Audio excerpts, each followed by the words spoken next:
कई फिल्में बॉलीवुड, हॉलीवुड और दूसरी फिल्म इंडस्ट्रीज़ में बनाई गई हैं टाइम ट्रैवल को लेकर, लेकिन साइंटिस्ट्स के पास अब तक कोई थ्योरी ऐसी नहीं है जो टाइम ट्रैवल को संभव बता सके।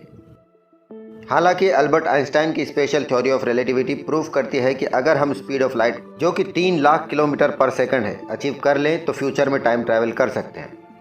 पर फिर भी सैडली हम फिर से पास में नहीं जा सकते, लेकिन हम कल्पना ज़रूर कर सकते हैं।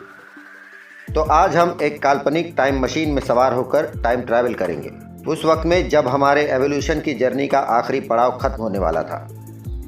हमारे साथ चलने वाली लगभग सभी स्पीशीज़ विलुप्त हो चुकी थी और उनमें से बची आखिरी प्रजाति भी विलुप्त होने की कगार पर थी।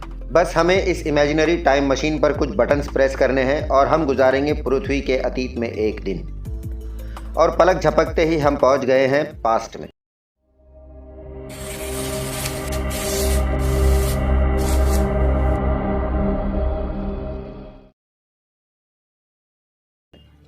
साल है 39,138 BC। ये वक्त सुबह का है। हमारे सामने एक गुफा है जिसमें से धुआं निकल रहा है। आसमान बिल्कुल साफ है। सूरज निकल चुका है, फिर भी धूप इतनी गर्म नहीं, शायद इसीलिए क्योंकि हम जंगल में हैं। गुफा में से कुछ लोग बाहर निकल रहे हैं, जिनमें से 5 आदमी, 3 महिलाएं और कुछ छोटे बच्चे हैं। शायद यही इनका परिवार है। ये आपस में कुछ बातें भी कर रहे हैं, पर इनकी भाषा हम नहीं समझ पा रहे हैं।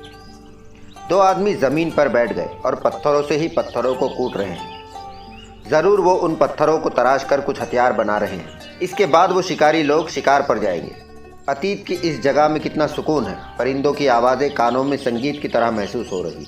दिन की शुरुआत में ही ये लोग काम करने लगे हैं, क्योंकि शिकार से पहले खाना नहीं खा पाएंगे, इसलिए हथियारों को तराशना ज़रूर है। कहीं ऐसा ना हो कि ये शिकारी खुद ही शिकार हो जाए किसी जंगली जानवर का।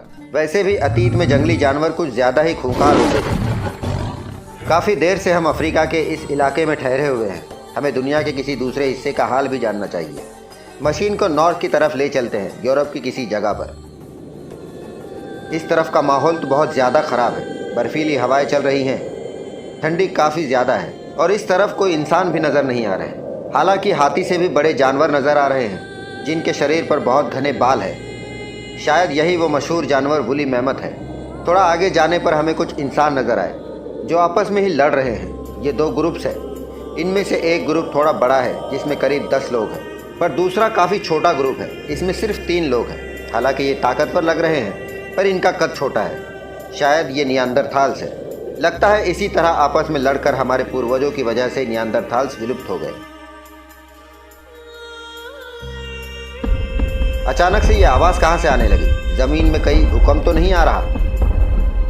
हमारे पीछे तो वुली मैमथ दौड़ कर आ रहा है। जल्दी से मशीन स्टार्ट कर हम फिर से वहीं चलते हैं जहाँ सुबह गए थे। वैसे भी इस तरह की ठंड में तो शायद हम अतीत में ही मर जाएंगे। शाम हो गई है। हमारे जो शांत दोस्त हैं घर पर आ गए हैं। कितनी खूबसूरत है ये जगह। लकड़ियों को जलाकर इनकी फैमिली दिन भर की थकान को कितनी खुशी से दूर कर रही है। वहाँ गुफा के अंदर वो बच्ची एक जलती हुई लकड़ी को लेकर खड़ी अपने भाई को आग की रोशनी दे रही है, जो दीवार पर पत्थरों को घिसकर कुछ बना रहा है। ये बच्चे हमारे लिए निशानियाँ बना रहे हैं, ताकि कल हम इनके यहाँ होने के सबूत हासिल कर सकें।